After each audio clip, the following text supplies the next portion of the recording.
தந்தை மகன் தூய ஆவியாரின் பெயராலே ஆமென். இயேசு கிறிஸ்துவின் அன்புமிக்க சகோதர சகோதரிகளை உங்கள் அனைவருக்கும் கிறிஸ்து இயேசுவின் அன்பு கடந்த வணக்கத்தை தெரிவித்துக் கொள்கின்றேன்.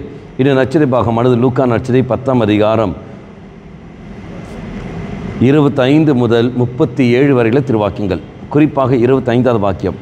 திருச்சட்ட அறிஞர் ஒருவர் எழுந்து அவரை சோதிக்கும் நோக்குடன், போதகரே, நிலைவாழ்வை உரிமையாக்கி கொள்ள நான் என்ன செய்ய வேண்டும் என்று கேட்டார்.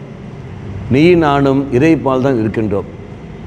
சோதிக்கும் நோக்கத்தோடு தான் ஆலயத்துக்கு வருகிறோமே ஒழிய இறைவனை அன்பு செய்ய வேண்டும், மற்றவருக்கு இரக்கம் காட்ட வேண்டும் என்ற எண்ணம் அல்ல. நமக்கு எல்லோருக்கும் தெரியும், இந்த திருச்சட்ட அறிஞருக்கு தெரியும் என்ன செய்தால் என்ன கிருபை கிடைக்கும், எப்படி செய்தால் தெய்வ அன்பை பெறலாம் என்பது அவனுக்கு நன்றாக தெரியும். ஆனால் தான் இயேசு அந்த உவமை சொன்ன உடனே அவன் வாயிலிருந்து வார்த்தை வர வைக்கின்றார். கடைசியாக 36, 37 அந்த சமரியா உவமை சொன்ன பிறகு கல்வர்கையில் அகப்பட்டவனுக்கு இதை மூவருள் அடுத்திருப்பவர் யார் உனக்கு தோன்றுகிறது இயேசு கேட்டபோது அவன் சொன்ன வார்த்தை என்பது என்ன? அவனுக்கு இரக்கம் காட்டுவரே. அப்போ இயேசு சொன்ன நீயும் அதே மாதிரி இப்போ இரக்கம் காட்டு, உனக்கு கிடைக்கும்.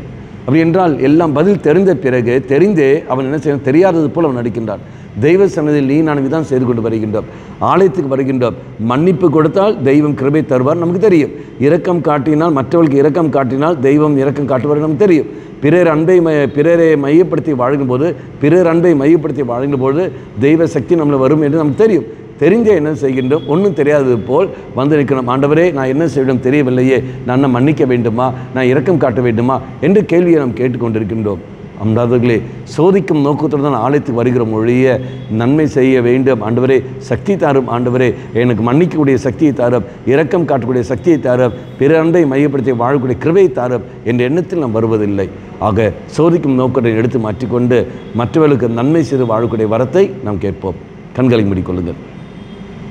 நல்லவனாய தெய்வமே, இரக்கம் காட்டினால் நீ தாமே இரக்கம் காட்டுவீர், மன்னித்தால் நீ மன்னிக்கின்றீர். அது நீர் எங்கள் தந்த அது வாக்குறுதி. அதுக்கேற்று ஒரு வாழ்க்கை நான் வாழ கிருபையை தந்துள்ளோம். பிறர் அன்பை மையப்படுத்தி வாழ கிருபையை தந்துள்ளோம். எல்லாம் அறிகிற அண்ணால், ஆனால் செயல்பாட்டில் வராமல் இருக்கின்றன. அந்த செயல்பாட்டில் கொண்டு வருவதற்கு சக்தியை தந்துள்ளோம். அம்மா மாதாவே, தெய்வ மாதாவே, எங்கள் மாதாவே, என் அன்னையே, விசேஷமாக எங்களுக்காக பரிந்து பேசும். ஆமேன். தந்தை மகன் தூய ஆவியாரின் பெயராலே ஆமேன்.